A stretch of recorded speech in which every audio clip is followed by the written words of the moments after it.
ይህ ኢትዮጵያ ቴሌቪዥን ነው።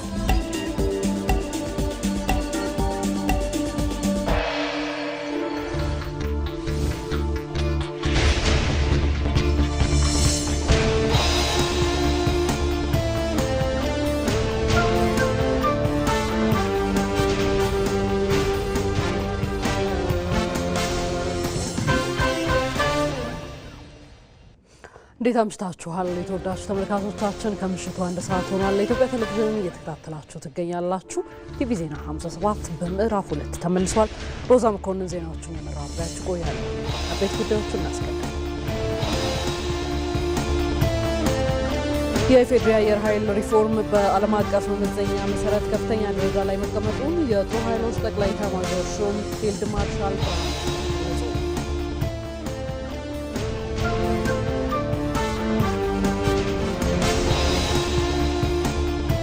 የቀጠናውን ሰላምና ደህንነት ለማረጋገጥ የኢትዮጵያ ሚና የማይተካ መሆኑን የአሜሪካ ምክትል ውጭ ጉዳይ ሚኒስትር ክሪስቶፈር ላንዳው ተናገሩ።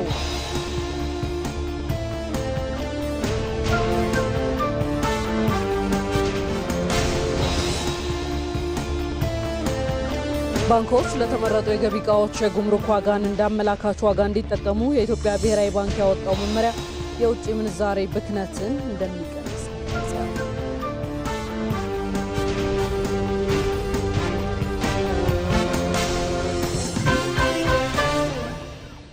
የተወደዳችሁ ከቲቪ ዜና 57 ጋር መልካም ቆይታ ይሁንላችሁ። አብራችሁ ቆዩ።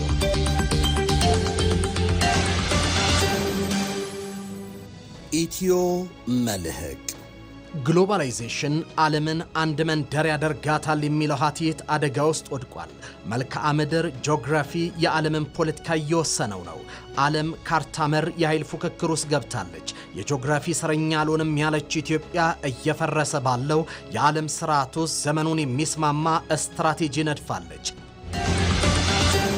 ኢትዮ መልህቅ ዛሬ ምሽት ከ3 ሰዓት ጀምሮ በኢትዮጵያ ቴሌቪዥንና በኢቢሲ.ስትሪም የኢትዮጵያን የጂኦግራፊ እስረኝነት ለማምከን እያደረገች ያለውን ትግል እንቃኛለን።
ከአየር ኃይል ጋር ወደ ተገናኙ ዘገባዎች መራችኋለሁ።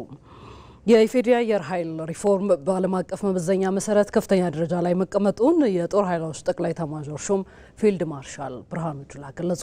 የኢፌዴሪ አየር ኃይል ያሰለጠናቸውን የአየር ኃይል አብራሪዎችንም አስመርቋል። ሳምሶን በላይ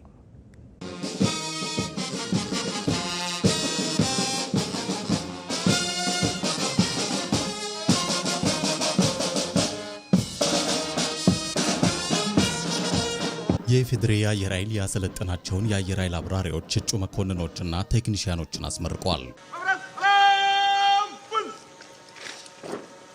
በምረቃ ስነ ስርዓቱ ላይ የጦር ኃይሎች ጠቅላይ ኤታማዦር ሹም ፊልድ ማርሻል ብርሃኑ ጁላ ኢትዮጵያ ባከናወነችው የአየር ኃይሉ ሰፊ የሪፎርም ስራ አመርቂ ውጤት መገኘቱን ገልጸዋል። አክለውም በሪፎርሙ በመጡ ለውጦች የኢትዮጵያ አየር ኃይል በዓለም አቀፍ መመዘኛ መስፈርት መሰረት ከፍተኛ ደረጃ ላይ መቀመጡን አስታውቀዋል። አየር ኃይላችንም የዚሁ መከላከያ ሰራዊታችን አንዱ አካል ሆኖ ለምድር ኃይላችን ከፍተኛ ድጋፍ ሲያደርግ የቆየ የኢትዮጵያን የአየር ክልል ምንጊዜም ሳያስደፍር የኖረ ነገር ግን ላለፉት 30 ዓመታት ለማሸለብ የተገደደ ባለፉት 5 ዓመታት ተስፈንጥሮ ራሱን ከዲጂታል ዓለም የቀላቀለ ምርጥ አየር ኃይል ሆኗል። በዓለም አቀፍ ፓወር ኢንዴክስ መመዘኛ መሰረት የምስጢራዊ አቅሞቻችንን መረጃ ሳያገኙ በግልጽ በሚታወቀው አቅም ላይ ብቻ ተመስርተው በሰጡን ደረጃችን በእጅጉ ተሻሽሏል። አየር ኃይሉ ለሀገር በርካታ አስተዋጽኦችን እያደረገ መሆኑን የገለጹት ፊልድ ማርሻል ብርሃኑ ጁላም ኢትዮጵያ የያዘችውን የብልጽግና ጉዞ አጠናክራ እንድትቀጥል ጉልህ ሚና እየተጫወተ መሆኑን ጠቅሷል። ህዝባችንና መንግስታችን ልማት ላይ እንዲያተኩሩ ምቹ ሁኔታ ተፈጥሮላቸው አስደማሚ ግንባታዎች እንዲካሄዱ ታላላቅ እድገቶችም እንዲመዘገቡ የመከላከያ ሰራዊት ሚና ህይወት በመክፈል ጭምር የተደገፈ የአገር ወዳድነት ጫፍ የታየበት ሚና ነው። ተመራቂ ተማሪዎቹ የአቪዬሽን ኢንዱስትሪ የሚጠይቀውን መስፈርት በማሟላት ለምረቃ መብቃታቸውን የኢፌዴሪ አየር ኃይል ዋና አዛዥ ሌተናል ጄኔራል ይልማ መርዳሳ ገልጸዋል። ከሀገራዊ ለውጡ ማግስት ጀምሮ ለተከታታይ 3ኛ ጊዜ የምናስመርቃቸው እነዚህ አብራሪዎች፣ እጩ መኮንኖችና ቴክኒሻኖች የአቪዬሽን ኢንዱስትሪ የሚጠይቀውን ዓለም አቀፍ መመዘኛ ያሟሉ ሲሆን ከህብረተሰባችን ተመልምሎ ላለፉት 3 ተከታታይ ዓመታት ጥራት ያለው ስልጠና ሲከታተሉ ቆይቶ እነዚሁ ዛሬ ለምረቃ በቅተዋል። በዚህ ታሪካዊ መርሃ ግብር ላይ የሚመረቁ ወጣት በራሪዎች፣ እጩ መኮንኖችና ቴክኒሻኖች ከአካዳሚና ከበረራ ስልጠናቸው ጎን ለጎን ለሀገራቸው እና ለተቋማቸው ፍጹም ታማኝ፣ ጀግና እና ታታሪ እንዲሆኑ ጠንካራ የስነ ልቦና ግንባታ ሲደረግላቸው ቆይተዋል። ተመራቂ ተማሪዎቹም የወሰዱትን ስልጠና ጥራቱን የጠበቀ ከመሆኑን ባሻገር የሀገር ፍቅር ስሜትን ያላበሳቸው በመሆኑ ለሀገራቸው የሚጠበቅባቸውን ሁሉ ለማበርከት ዝግጁ መሆናቸውን ለኢቲቪ ተናግረዋል። ከተመራቂዎች ብዙ ነገር ይጠበቃል። እንደ ሀገር ከኛ ብዙ ነገር ትፈልጋለች። ብቁ ቴክኒሻል፣ ብቁ ኦፕሬተሮች መሆን ይጠበቅብናል። ከኛ የሚጠበቁት ነገሮች ተረድተን እንደ ማንኛውም ወታደር ግንባር ላይ እንዳለው ወታደር እኛም ነቅተን የሀገራችንን ዳር ድንበር የአየር ክልል ለማስጠበቅ ዝግጁ ነን። ተስፋችንም ነው። አየር ኃይላችን እንግዲህ የኢትዮጵያን አየር ክልል ቀን ከሌት የሚጠብቅና እኔም ደግሞ የዛ አባል በመሆኔ ቀን ለሌት ለመጠበቅ እድለኛ በመሆኔ ለዚህ ቀን በመድረሴ በጣም ደስተኛ ነኝ። ቀን ከሌት የኢትዮጵያን አየር ክልል ለማስጠበቅ እንዲሁ ከዚህ በላይ ራሴን ለማብቃት በደንብ እጥራለሁ ማለት ነው። እንደ አየር ኃይል አባልና እንዲሁም እንደ አብራሪ በመሆኔ አንፃር ሀገሬን ከጠላት ለመከላከል እና በማንኛውም ግዳጅ ለመሳተፍ ለሀገሬ መስዋዕት ለመሆን እንዲሁም ደግሞ ሀገሬን ከፍ አድርጌ ለመያዝ ወይ ደግሞ ሀገሬን ከጠላት ለመጠበቅ በጣም ዝግጁ ነኝ። አየር ኃይሉ ይህን የምረቃ መርሃ ግብር ያከናወነው የ90ኛ ዓመት የምስረታ በዓሉን እያከበረ ባለበት ወቅት ነው። ከዚሁ ጋር ተያይዞ የአሜሪካ ምክትል የውጭ ጉዳይ ሚኒስትር ክሪስቶፈር ላንዳው የቀጠናውን ሰላምና ደህንነት ለማረጋገጥ የኢትዮጵያ ሚና የማይተካ መሆኑን ተናገሩ። የፌዴራል አየር ኃይል 9ኛ ዓመት የምስረታ በዓልን ለመታደም የአሜሪካ ምክትል የውጭ ጉዳይ ሚኒስትርና የአሜሪካ አፍሪካ እዝ አዛዥ የአቪዬሽን ኤክስፖን ጎብኝተዋል። አዝመራው ሞሳይ የፌዴራል አየር ኃይል 9ኛ ዓመት የምስረታ በዓልን ለመታደም የአሜሪካ ምክትል የውጭ ጉዳይ ሚኒስትር ክሪስቶፈር ላንዳውና የአሜሪካ አፍሪካ እዝ አዛዥ ሌተናል ጄኔራል ዳግቪን አንደርሰን ቢሾፍቱ ተገኝተዋል። የአሜሪካ ከፍተኛ አመራሮች የፌዴራል አየር ኃይል 9ኛ ዓመት ክብረ በዓልን አስመልክቶ የተዘጋጀውን የአቪዬሽን ኤክስፖን ጎብኝተዋል። የአሜሪካ ምክትል የውጭ ጉዳይ ሚኒስትር ክሪስቶፈር ላንዳው የሁለቱን ሀገራት ታሪካዊ ግንኙነት በሚያሳድግ መልኩ የመከላከያው ዘርፍ ትብብርም እንዲጠናከር እንፈልጋለን ብለዋል። ከጀነራሉ ጋር የመጣሁት የቆየውን ግንኙነታችንን ለማሳደግ ነው። የፌዴሪ አየር ኃይልን 9ኛ ዓመት ለማክበር በመገኘታችን ኩራት ይሰማናል። በመከላከያው ዘርፍ ያለንን ግንኙነት እንደሚያድግ ተስፋ አለን። በተለይም የአሜሪካ ተሳትፎ በአቪዬሽን ዘርፉ ላይ ከፍ እንዲል እንፈልጋለን። በፖለቲካውም እንዲሁ። አሜሪካ ኢትዮጵያን በድንበር እንደታጠረች አንድ ሀገር አትመለከትም ያሉት ምክትል የውጭ ጉዳይ ሚኒስትሩ ኢትዮጵያ የቀጠናው ወሳኝ ሀገር መሆኗን አረጋግጠዋል። ሴክሬታሪ ሩቢዮ ከጥቂት ወራት በፊት የሁለቱ ሀገራት ጥልቅ ግንኙነት እውቅና ለመስጠት ወደ ኢትዮጵያ መምጣት አቅደው ሳይሳካ በመቅረቱ በጣም አዝነዋል። አሜሪካ ኢትዮጵያን የምታየው በድንበር የታጠረች እንደ አንድ ሀገር ሳይሆን በቀጠናው እንደ ወሳኝ ኃይል ነው። በጋራ እያሰብን በቀጠናው ያለውን ችግር በጋራ ለመፍታት የምንሰራ ሀገራት ነን። እኔ የመጣሁት የሁለቱ ሀገራት አመራሮች እንዴት በጋራ መስራት እንዳለባቸው ለመነጋገርና ሁለቱ ሀገራት ጠንካራ ብልጽግናቸውና ሰላማቸው የተረጋገጠ የሚሆንበትን መንገድ ለማበጀት ነው። አንድነት ብርቱ ውጤት አለውና። የአሜሪካ አፍሪካ አዛዥ ሌተናል ጀነራል ዳግቪን አንደርሰን በበኩላቸው አልሸባብና አይስን የመሰሉ አሸባሪዎች በቀጠናው ሁከት እየፈጠሩ ባሉበት ሰዓት የኢትዮጵያ ወዳጅነት የማይተካ መሆኑን አንስተዋል። በአሁኑ ወቅት ቀጠናችን ከፍተኛ አለመረጋጋት ውስጥ ይገኛል። በተለይም እንደ አልሸባብና አይኤስአይኤስ ያሉ አሸባሪ ቡድኖች ቀይ ባህርን እንደ መነሻ በመጠቀም የቀጠናው ሰላም ለማወክ እየሰሩ ነው። ይህንን የጋራ ስጋት ለመከላከልና ዘላቂ መፍትሄ ለማምጣት በጋራ መስራት የግድ ይላል። ዛሬ እዚህ የተገኘሁት የኢትዮጵያ አየር ኃይል የተመሰረተበትን 9ኛ ዓመት ለማክበር ነው። እንደ አውሮፓውያን አቆጣጠር በ1935 አሜሪካዊ ጀነራል ሮቢንሰን ይህንን ተቋም ለማገዝ እዚህ ተገኝቶ ነበር። የኛ ሀገር አየር ኃይል የተመሰረተው ግን በ1947 በመሆኑ ኢትዮጵያ ከኛ የቀደመ የረጅም ዘመን የአየር ኃይል ታሪክ ያላት ሀገር መሆኗን ያረጋግጣል። ኢትዮጵያ በአቪዬሽኑ ዘርፍ መጪውን ትውልድ አስባ እየሰራች መሆኑን ተገንዝቤያለሁ ያሉት ጀነራሉ አሜሪካም ይህን እንደምታግዝ ገልጸዋል።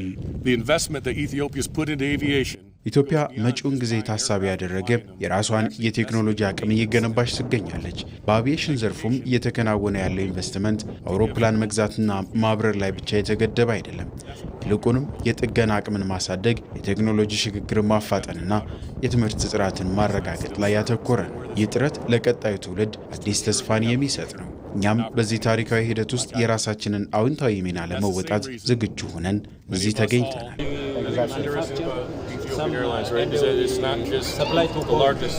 ከዚሁ ጋር ተያይዞ የአሜሪካ ምክትል ውጭ ጉዳይ ሚኒስትር ክሪስቶፈር ላንዳው የአሜሪካ የአፍሪካ እዝ አዛዥ ጀነራል ዳግቪን አንደርሰን እና በኢትዮጵያ የአሜሪካ አምባሳደር ሄርቪን ማሲንጋ የኢፌዴሪ አየር ኃይል 9ኛ ዓመት ክብረ በዓል ማጠቃለያ መርሃ ግብር ላይ የነበራቸውን ቆይታ በተንቀሳቃሽ ምስል ተከታትለን እንመለስ።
የኢትዮጵያ አየር ኃይል የነጻነትና የአንድነት ምልክት በሚል መሪ ሀሳብ በተለያዩ መርሃ ግብሮች ሲከበር የቆየው የኢፌዴሪ አየር ኃይል 9ኛ ዓመት ክብረ በዓል ተጠናቀቀ።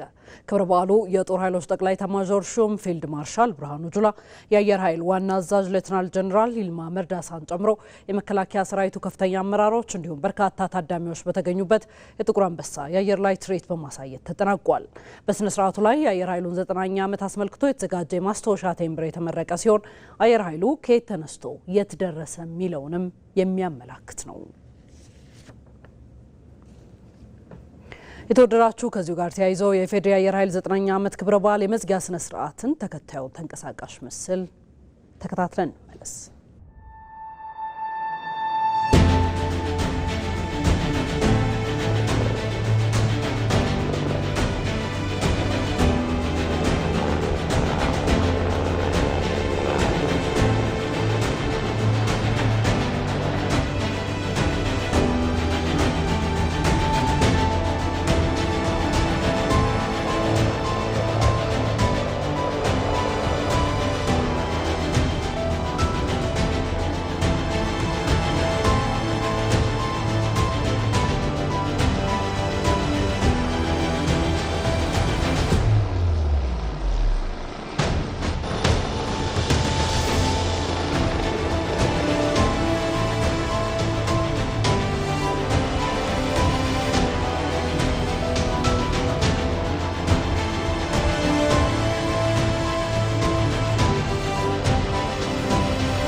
ይህ ተቋም አሁን ያለበትን ቁመና እንዲይዝ በየዘመናቱ መንግስታት የሰሯቸው ድምር ስራ ውጤት መሆኑን አምነን አሁን ያለበት ደረጃ ላለፉት 90 ዓመታት ካለበት ደረጃ ከፍ ያለው የላቀ ብቃት የያዘበት ጊዜ ነው ብለን በድፍረት መናገር ይቻላል።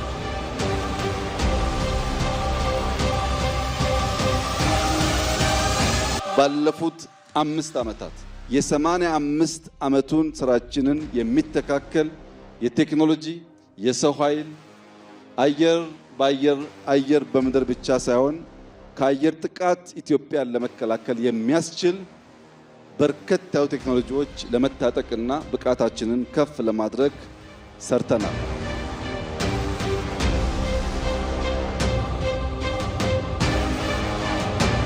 አየር ኃይላችን አየራችንን ብቻ ሳይሆን ፍላጎታችንን ጭምር የሚያሳካ ተቋም እንደሚሆን ያለኝን ሙሉ እምነት የገለጽኩ በአየር ኃይል የምትንቀሳቀሱ ጀግኖች በሙሉ በተሰማራችሁበት መስክ ካለ ማቋረጥ በመትጋት የኢትዮጵያን ስትራቴጂክ ፍላጎትና ብሔራዊ ጥቅም የማረጋገጥ ስራ ከፊታችን ያለ አብይ ተግባር መሆኑን ተገንዝባችሁ ቀን ከሌት ራሳችሁን እንድታዘጋጁ አደራ ልላችሁ ፈልጋለሁ።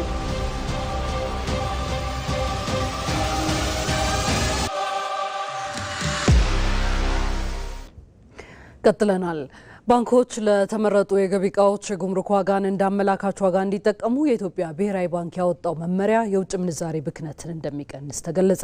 መመሪያው ከዛሬ ጥር 19 ጀምሮ ባንኮች ለተመረጡ የገቢ ዕቃዎች የብድር ሰነድ ይሁን ሌላ ክፍያ ሲፈቅዱ የኢትዮጵያ ጉምሩክ ኮሚሽን ተመንን እንደ አመላካች ዋጋ እንዲጠቀሙ ያስገድዳል።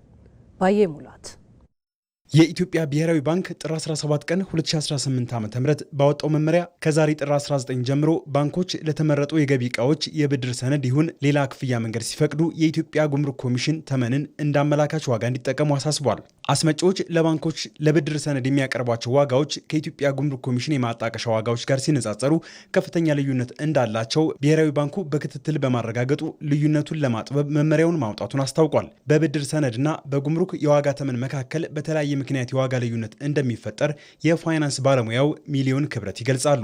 ሻጮቹ ብዙ ጊዜ ማኒፋክቸር ወይም ለእቃውን ከመላካቸው በፊት ብዙ ጊዜ እንደ አድቫንስ ክፈሉ፣ መያዣ ክፈሉ የማለት ነገር ይኖራል። መያዣ ክፈሉ ሲሏቸው ኤልሲው ደግሞ ይሄን ስለማያስተናግድ ከፓራላል ማርኬቱ ገንዘብ አውጥቶ መያዣ እና አድቫንስ የመክፈል ነገር ይኖራል። ከዛ በኤልሲው በሚከፈትበት ጊዜ የኤልሲው ዋጋ በጣም ትንሽ ይሆንና የጉምሩክ ማስከፈያ ዋጋ ደግሞ ትልቅ ይሆናል። በመሐከሉ በጣም ትልቅ ይከፍታል። ይሄ ምን ክፍተት አንድ ክፍተት የሚፈጥረው ነገር መንግስት ካለፈው ዓመት ጀምሮ ሊዘጋው ያሰበው ወይም በጣም ሊቀንሰው ያሰበው ፓራላል ማርኬት ወይም ብላክ ማርኬት በተለምዶ የምንለውን ዋና ሚና እንዳይጫወት ማድረግ ስላለበት ይሄ ነገር በባንክና በጉምሩክ መካከል ያለው ነገር እየቀነሰ በሄደ ቁጥር የፓራላል ማርኬቱ ሚና እየቀነሰ ይመጣል ማለት ነው። ባንኮች ለተመረጡ የገቢ ዕቃዎች የጉምሩክ ዋጋን እንዳመላካች ዋጋ እንዲጠቀሙ የሚያስገድደው መመሪያም የሀገሪቱ የውጭ ምንዛሬ ያለአግባብ እንዳይወጣ ያደርጋል። ብሔራዊ ባንክ አሁን ባለው መሰረት ለባንኮች የምትሰጡት ዋጋና ብሔራዊ ባንክ ጉምሩክ የሚቀርጽበት ዋጋ እኩል መሆን አለበት። ያለዛ ምን ማለት ነው? ባንኮች የሚሰጡት ገንዘብ ከውጪ ከሚከፈለው ገንዘብ ጋር የሚጣረስ ስለሆነ ምናልባትም ልዩነቱ በፓራላል ማርኬት ወይም በብላክ ማርኬት የሚሸፈን ሊሆን ይችላል እና ይሄንን በተለይ ዋና ዋና ለሚባሉ ለተመረጡ እቃዎች ማስተካከል አለበት በሚል ነው የወሰዱት። ትልቁ ጥንቃቄ ደግሞ አላግባብ ከኢትዮጵያ ውጭ ሊወጣ የሚችለውን ፎሬን ከረንሲ ያድናል። በተለይ ደግሞ በብላክ ማርኬት የሚጠቀሙ ሰዎች ይሄን እንዳይጠቀሙ ያደርጋል ማለት ነው። የኢትዮጵያ ብሔራዊ ባንክ በተከታታይ የሚያወጣቸው የፋይናንስ መመሪያዎች የማክሮ ኢኮኖሚ ሚዛንን በማስተካከል ከፍተኛ ሚና እየተጫወቱ ነው። የብሔራዊ ባንኩ ገዢ ዶክተር ኢዮብ ተካልኝ አስተማማኝ ኢኮኖሚን ለመገንባት አሁንም ጠንካራ የፋይናንስ ስርዓት መዘርጋቱ እንደሚቀጥል ተናግረዋል። የውጭ ምንዛሬውን በተመለከተ አንዱ የሴንትራል ባንኩ ሚና እንዳልኩት ዋጋ ስንል የሀገር ውስጥም የኤክስተርናል ዋጋ ማረጋጋት ስለሆነ የውጭ ምንዛሪ ገበያውን የበለጠ ተገማች እና የተረጋጋ እንዲሆን የማድረግ ስራ ይሰራል። የፋይናንስ ዘርፉ ቅድም እንዳልኩት ጤናማ ሆኖ እንዲቀጥል ቁጥጥሩን በማጠናከር የዘርፉን ጤናማነት የማረጋገጥ ስራ ይሰራል። ከ2016 ዓ.ም ጀምሮ በተተገበረው የማክሮ ኢኮኖሚ ማሻሻያ ወደ ስራ የገቡ መመሪያዎች ጠንካራ የፋይናንስ ስርዓት ለመገንባት ሚናቸው ከፍ ያለ ሆኗል። ቀጥለናል። ከ90 በመቶ በላይ የውጭ ገቢ ንግዷን በወደብ ኪራይ ለምታከናውነው ኢትዮጵያ የባህር በር ጉዳይ የህልውና ጉዳይ ነው። የመደመር መንግስት ሰጥቶ በመቀበል መርህ ሁለንተናዊ ብልጽግናን ለማረጋገጥ ሀገርን የባህር በር ባለቤት ለማድረግ እየሰራ ይገኛል። ምን ተስኖት ይልማ ተጨማሪውን ይዘዋል።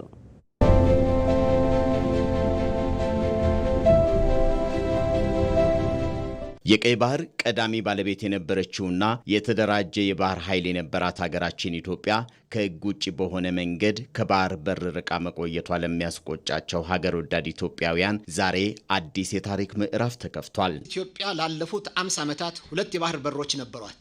አሰብ የኢትዮጵያ አካል ነች ስንል ወደብ ስለሚያስፈልገን የሰውን ንብረት በመቋመጥ አይደለም። ንብረታችን ባልሆነችው በጅቡቲ ላይ ተመሳሳይ ጥያቄ አላቀረብንም። የአሰብ ባለቤትነታችን ይረጋገጥልን ስንል ህያው ከሆኑ ማስረጃዎችና ዓለም አቀፍ ህጎች ተነስተን ነው። በጥንታዊው የአክሱም ስልጣኔ ወቅት የአዶሊስን ወደብ በመጠቀም ዝነኛ የነበረችው ኢትዮጵያ የምጽዋና የአሰብ ትልልቅ የባህር በሮች ባለቤት ነበረች። ይሁንና ይህች ታላቅ አገር በባዳና ባንዳ የተቀናጀ ሴራ መተንፈሻ ወደቧን፣ የባህር ኃይሏንና የንግድ መርከቦቿን እንዴት ልትነጠቅ ቻለች የሚለው ጥያቄ የሁልጊዜም ቁጭት ነው። ቀይ ባህርን ኢትዮጵያ ለማጣት 30 ዓመት ከዚያ በላይ የወሰደ ትግል ነበር። ታውቃላችሁ። በ30 ዓመት ትግል ውስጥ በብዙዎች ርብርብ ነው ኢትዮጵያ ያጣችው። ሌላ 30 ዓመት ያስፈልጋታል ብዬ ግን አላስብም። በተረጋጋ መንገድ፣ በሰከነ መንገድ በውይይት መሄድ በጣም አስፈላጊ ነው። የፈለገ ብንወያይ ግን ለማጣት የፈጀብን 30 ዓመት ለማግኘት ይፈጅብናል ብዬ ግን አላስብም። ድህነትን ለማሸነፍ የኑሮ ጫናን ለማቃለልና ብልጽግናን አረጋግጦ ለትውልድ የሚተርፍ ሀብት ለማቆየት በየዓመቱ ለወደብ ክራይ በቢሊዮን የሚቆጠር ዶላር ለምታወጣ ሀገር የባህር በር ጉዳይ ተጨማሪ አማራጭ ሳይሆን የህልውና ጉዳይ ነው። ይህ ሀቅ ከ120 ሚሊዮን በላይ የሆኑ ኢትዮጵያውያንን በአንድ ሀሳብ ያስማማና የብዙሃኑን አይን የገለጠ ጉዳይ ሆኗል። እንግዲህ በአሁኑ ሰዓተኛ ከነዳጅ ወሳኝ የሆኑ የሚባሉ ሸቀጦችንም ጭምር የሌላ ሀገር ፖርት ተጠቅመን ነው የምናስገባው። ይሄ ማለት ምን ማለት ነው? ቀጠናዎች ላይ ለምሳሌ እነዛ ቀጠና አሁን እኛ የምናስገባባቸው ሀገሮች ላይ ሰላም ባይኖር ይዞ ሊመጣ ያለው ነገር አስበው።